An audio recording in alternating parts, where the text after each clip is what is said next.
You can get that video going. He's probably eating lunch.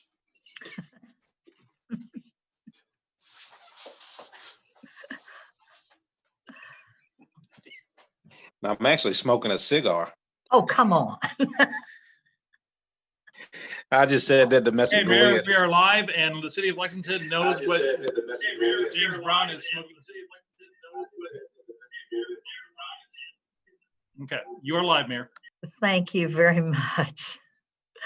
All right, I'd like to welcome everyone to the November 18th, 2020 Council update on COVID-19. And I'll go ahead and read our statement. Due to the COVID-19 pandemic and state of emergency, this meeting is being held via live video teleconference pursuant to 2020 Senate Bill 150 and in accordance with KRS 61.826 because it is not feasible to offer a primary physical location for the meeting. Welcome, everyone. And this is a public meeting with council members. And so I have a few quick points, and then our CAO, Sally Hamilton, is on. She'll have some things. Dr. Craig Humbaugh will have some things, I know, and we'll take questions. Let's see. I don't know if anybody else is on who will have a report. If you are, we'll get to you. So as of this morning, November 18th, Lexington has reported 14,367 confirmed cases of COVID-19, and we now have 105 deaths. And citywide, we've recently seen an uptick in the number of people being tested at our test sites, so that's a good thing. And we're also continuing our mayor's mobile neighborhood testing program. And we continue to bring it into the neighborhoods and areas where there have been disproportionately higher numbers of cases. So last week we were at the Red Mile, and we are back at the Red Mile Thursday, Friday, Saturday, and Sunday of this week from 9 a.m. to 4 p.m.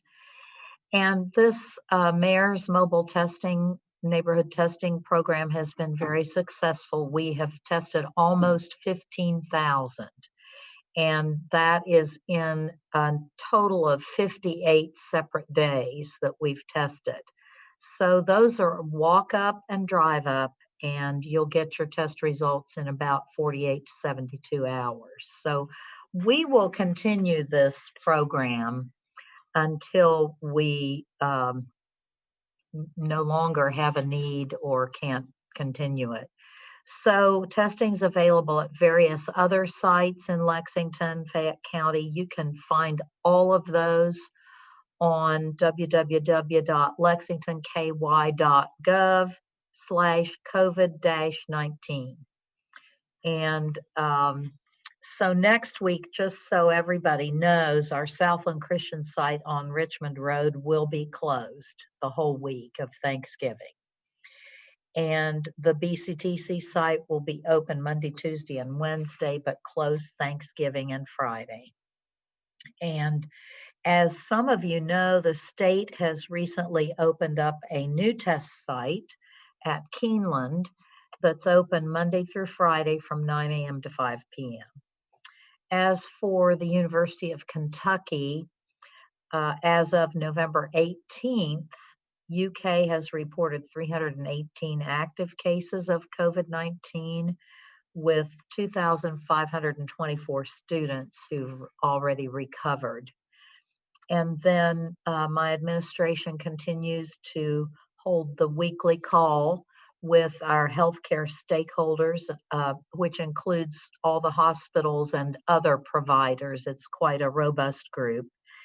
And it's turned into a wonderful, not only have we shared information, but Dr. Humbaugh has the opportunity to give the very latest updates. This morning, I thought your update on the vaccines was excellent.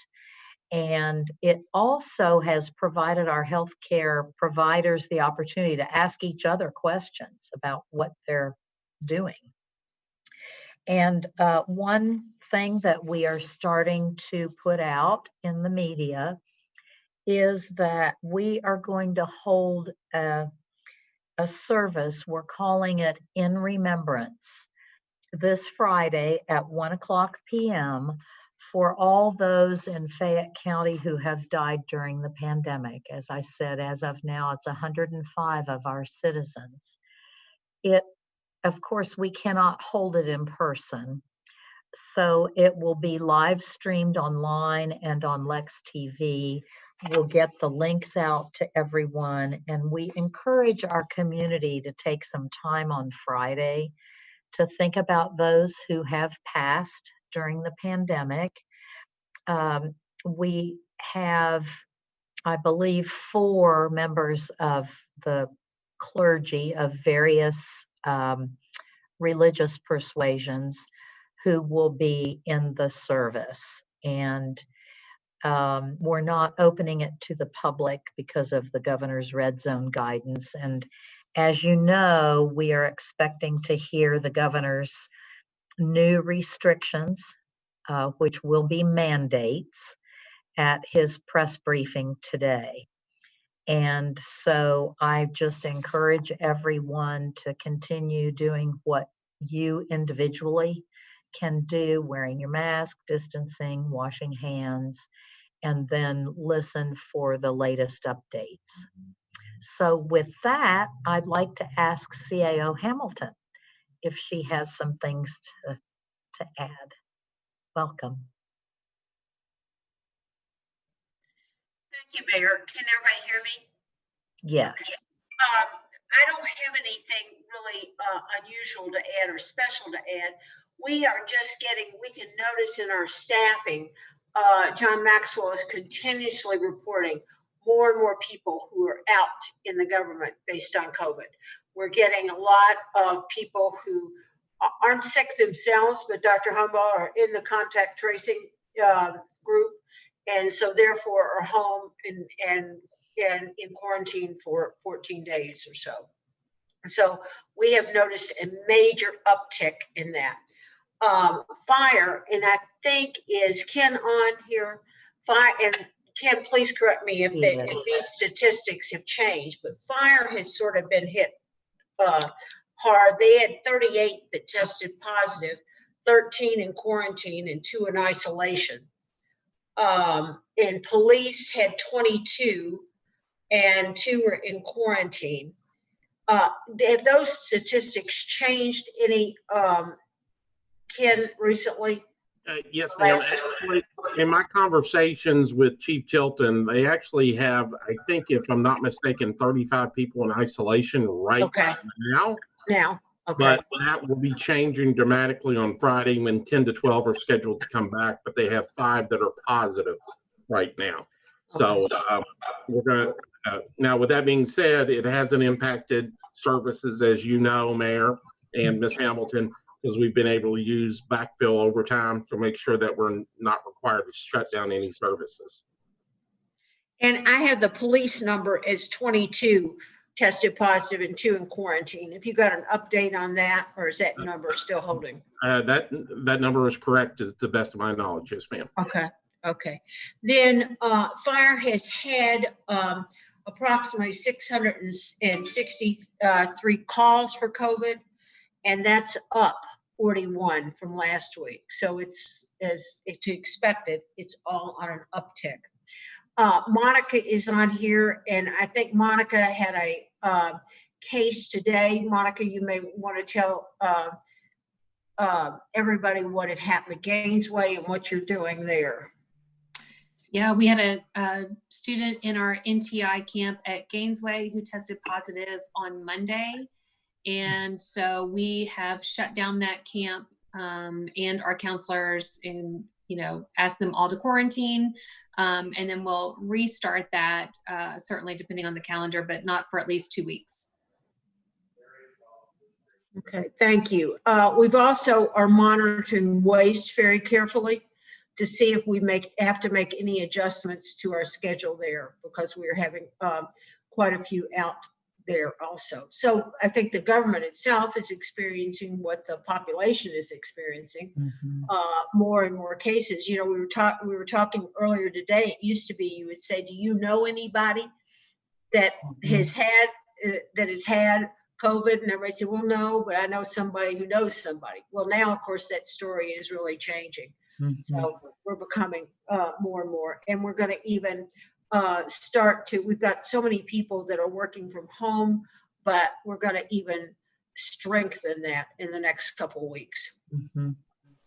All right, very good. I see Tim Brandywee on here from Division of Emergency Management. Before we go to Dr. Humbaugh, do you have anything, Tim?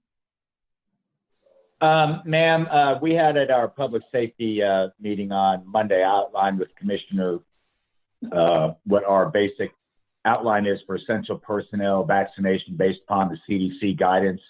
You know, I briefed the heads of the divisions. We're utilizing, obviously, it's going to be the CDC prioritization list, which is out by type of discipline of employee and things of that sort. Right now, what we're doing is lining up the connection between Lexington Fire, who can likely provide vaccinations for critical frontline personnel in a closed pod in conjunction with the health department's authority as the local agency. So right now, while we're waiting for more details on the timing and shipment, we're trying to get our administrative ducks in a row so that if hypothetically we get X amount and say 20% of that can come to us on the first shipment, what is our top priorities relative to the established CDC guidance? I briefed the commissioner, talked with Commissioner Humbaugh this morning. So we're mainly getting our admin process in a row, and then starting today, now that I've been cleared, going down that CDC listing, I'm going to be contacting select division directors whose employees may fall into either phase 1 alpha or phase 1 bravo, which is the initial focus, to start getting true numbers. And by that, ma'am, I mean truly numbers of people who are essential, that they are in contact or are touching other human beings, frontline medical workers, frontline patrol officers. That's 1 alpha. And then as we get down, we start getting into corrections and some other things. It's a very logical prioritization, but we're trying to get our ducks in a row now. So I assume it's going to be real short notice when the early vaccination numbers arrive in Frankfurt, and it could be even shorter notice for us to put them in arms. So that's basically what I've been pulled off to do. And I'll be working with Dr. Humbaugh's people and some of the other division directors. Okay, very good. That's a perfect segue to Dr. Humbaugh. Thank you, Tim. Craig? Hey, thanks, Mayor. So, well, as you've all heard, that you know, we're experiencing record numbers of COVID-19 cases each week in Lexington. This is more disease circulating now in the community than we've seen in the entire 8.5 months or so of the pandemic. So it's certainly a challenging time for all of us. We are now having identifying about 200 cases a day on average in Lexington alone. That's around 1,000 or so a week and more. And we have currently around 1,500 people who are actively in isolation. So they're active cases that we're monitoring daily. I think it's important to know, because of this latest surge, that 1/3 of all cases reported in Lexington so far since the beginning of the pandemic, approximately 1/3, have been reported in the last month. Okay. So from the last month forward, 1/3 of all cases in Lexington.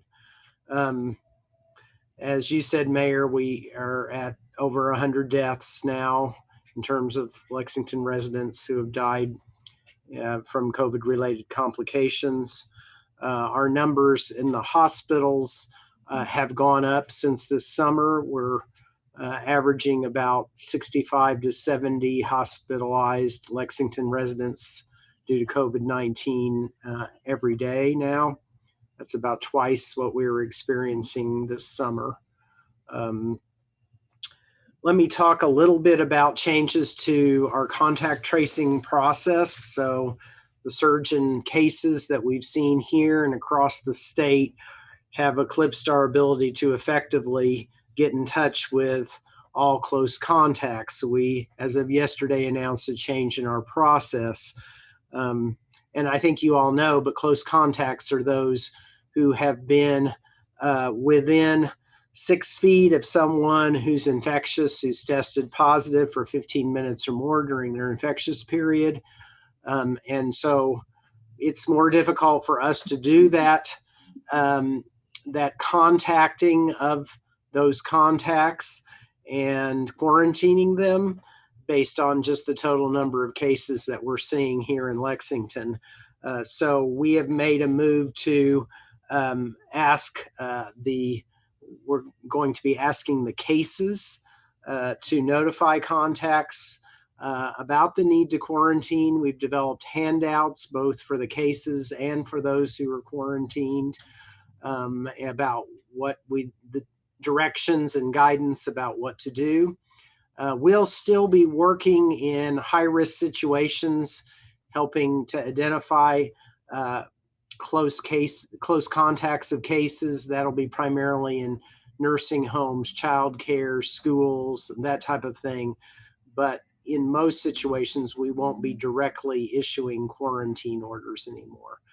What this will allow us to do is to continue to focus on what's been our priority from the beginning, which is early identification of actual cases of people who test positive, interviews of those cases, and then isolation of those cases, quick isolation of those people who are actually contagious, getting them in isolation until they can be released by the health department. I think this move will allow us to have a greater return on investment because there are diminishing returns as we have more and more cases in the community from the contact tracing piece. So I hope that is clear to everyone. And again, I can take questions about that at the end. I do want to say a few words about vaccination to follow up on what Tim from Emergency Management said. There are 2 promising candidates out there as effective vaccines for COVID-19. That's the good news. They are moving through the FDA's authorization process. They will most likely receive emergency use authorization as opposed to full FDA approval upon their release to us at the state level and the local level. The process, as Tim pointed out, will be really pretty much managed from the federal government through state health departments. The federal government is basically buying up all the vaccine at this stage.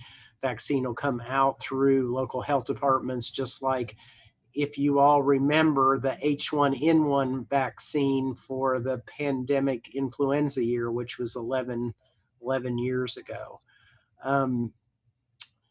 The vaccine, as Tim said, in phase 1A, which is the first phase, will be targeted to healthcare workers and first responders. And we don't know yet what our allocation will be here in Lexington. There was still a lot of planning assumptions that are unknown. Both of these vaccine candidates are different in their storage and handling requirements. Looks like a bit of difference in terms of the interval between doses that have to be given in order to be able to protect the person who gets the vaccine. So it looks like maybe there'd be 2 doses, but the intervals may be different. So that's all things that we're trying to take into account as we work to think about our plans, as Tim said, for vaccinating. We'll continue to work with the city, with emergency management, with the Sam Brown Clinic in terms of the, first responders here. Most of the hospitals have been contacted directly by the state health department. They'll be doing what we call closed pods. They'll get shipments potentially directly from the state health department to vaccinate their own people. They have nurses and vaccinators who are able to do that. That will help us out. In phase 2, we get more to targeted folks who are at high risk of severe complications from COVID-19, and that would be folks who are 65 and older. That is consistent with what we've seen in terms of our deaths. Over 80% of our deaths here in Lexington are people who are 65 and older, and then likely people who have chronic illness that are more susceptible to severe illness with COVID-19. So that's the lowdown on what we know so far. That information is evolving and changing rapidly. And so this is the intelligence as we know it now. We're expecting the first doses for that initial 1A group to be available maybe as early as late December or early January. Dr. Humbaugh, when you say closed pods, is this like going into a porta potty to get vaccinated, or what is that? No, a closed pod basically means that you're vaccinating your own people in your organization. So pod is short for point of dispensing. Very good. And so, no, it has nothing to do with that. And they may choose to do that as a drive-through or in other ways so that they can physically distance and, safely vaccinate and keep people apart, right? Both the clients and the vaccinators. I heard it on the healthcare stakeholder meeting, and then I heard it on the governor's. I had a call with the governor. Okay, all right. But I thought I'd wait till a lower key group to ask. To ask what pods are. Okay, all right. Sorry. No problem. These acronyms like we're CDC, right? Right. Thank you so much. We're going to get to questions, but do any of our other folks have a report? We have commissioners and Mayor, can I just interrupt just a second and I want to take an opportunity just to thank Dr. Humbaugh and his staff, because I was one of that 14,067 that was positive, and I was contacted by Ryan Williamson in your office, did the interview, did all that, did the quarantine. We're very lucky that we have all the testing here and make sure everybody takes advantage of that opportunity. And I got my email today that said I am able to come out of quarantine. So I'm looking forward to going outside here soon. So thank you all from your office. I really appreciate everybody that was concerned and looked after me. So thank you. Thanks for modeling the behavior that we expect and for staying home and isolating yourself, council member. We appreciate that. Good testimony. And that reminds me, Councilmember Ellinger mentioned the good testing and all that. On my call with the governor today, he did say that our partnership here and in Louisville with Kroger has become a model across the nation. Of course, we aren't doing that right now, but we did have a long period of time when we partnered with Kroger. So other cities are now doing that. What other questions are there?